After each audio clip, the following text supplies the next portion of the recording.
বলিউডে আমার প্রথম প্রজেক্ট জ্যাজ সিটি রিলিজ করেছে হচ্ছে 19শে মার্চ। সোনি লিভের মতো একটা প্ল্যাটফর্মে এটা 1-2-এ ট্রেন্ডিংয়ে ছিল শুরুতে, এটা এখনও ট্রেন্ডিংয়ে আছে। নিঃসন্দেহে বলা যায় যে দারুণ সাড়া পাচ্ছি। দেশে এবং দেশের বাইরে থেকে, ইন্ডিয়া থেকে অনেকেই, মুম্বাই থেকেও ব্যক্তিগত পর্যায়ে অনেকে ফোন করে সাধুবাদ দিচ্ছে, ভালো বলছে। এটা একটা দারুণ বলবো অনুভূতি। জ্যাজ সিটি মুক্তির পর থেকে আসলে ভারতীয় শীর্ষ গণমাধ্যম যারা আছে তারা, সেটা হলিউড রিপোর্টার্স হোক বা টাইমস অফ ইন্ডিয়া হোক, তারা অত্যন্ত সুন্দরভাবে আমার কাজ নিয়ে লিখছে। কেউ কেউ আউটস্ট্যান্ডিং পারফর্মার লিখছে, কেউ কেউ শক্তিশালী অভিনেতা লিখছে।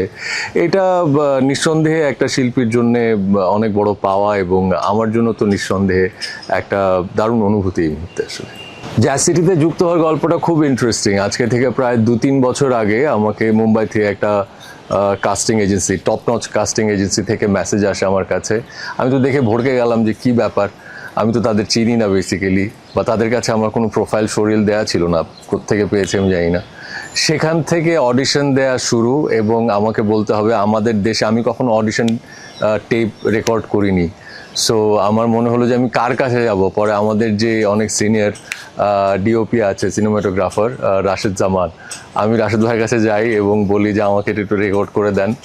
সেই রেকর্ডেড ভিডিও থেকে শুরু, তারপরে প্রায় 1.5-2 বছর ধরে অসংখ্য ভিডিও টেপ আমাকে পাঠাতে হয়েছে অডিশনের। ফাইনালি গিয়ে তো জিমি রয়ে আমাকে কাস্ট করা হলো। জ্যাজ সিটিতে আসলে আমি প্রথমবারের মতো, আমি সচরাচর বাংলাতেই কাজ করেছি, এই প্রথম আমি বাংলা ভাষার বাইরে এতটা লম্বা লম্বা ইংলিশ, হিন্দি, উর্দু ডায়লগে কাজ করলাম। অনেকেরই একটা ধারণা এরকম একটা জন্মেছে, যারা জানেন না যে আমি হয়তো আগেও অন্য ভাষার মাধ্যমে কাজ করেছি, কিন্তু কথাটা একদমই ঠিক নয়। এই প্রথম আমি অন্য ভাষাতে পারফর্ম করলাম, এবং আমার জন্য কোচ অ্যাসাইন করা ছিল হিন্দির জন্য, উর্দুর জন্য। সো নিঃসন্দেহে ক্রেডিটটা কোচদের, ডিরেক্টোরিয়াল টিম সবার সাহায্যে হয়তোবা উতরে গেছি। কিন্তু এক্সপিরিয়েন্স বলতে গেলে অ্যামেজিং এক্সপিরিয়েন্স, কারণ সারা জীবন তো বাংলাতেই অভিনয় করেছি সবসময়। অন্য ভাষায় একজন শিল্পী যখন অভিনয় করতে পারে তখন সে অনেক নতুনভাবে তাকে আবিষ্কার করে। আমি বলবো আমাকে নতুনভাবে আবিষ্কার করেছে আমি জ্যাজ সিটিতে। আসলে আজকের ডেটে আমিও কিন্তু একজন অডিয়েন্সই। আমি পেশায় অভিনয় শিল্পী হলেও আমিও একজন দর্শক।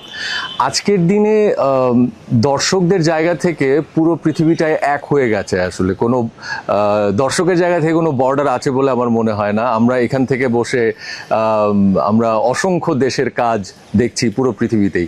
সো জ্যাজ সিটি সোনি লিভে স্ট্রিম করছে। যারা আমার দেশে, বাংলাদেশে যারা আমার দর্শক আছেন, তারা দেখলে খুব খুশি হব। তাদের ভালো লাগা মন্দ লাগা সেটা সোশ্যাল নেটওয়ার্কে আমাকে জানাবেন, তাহলে আরও অনুপ্রাণিত হব।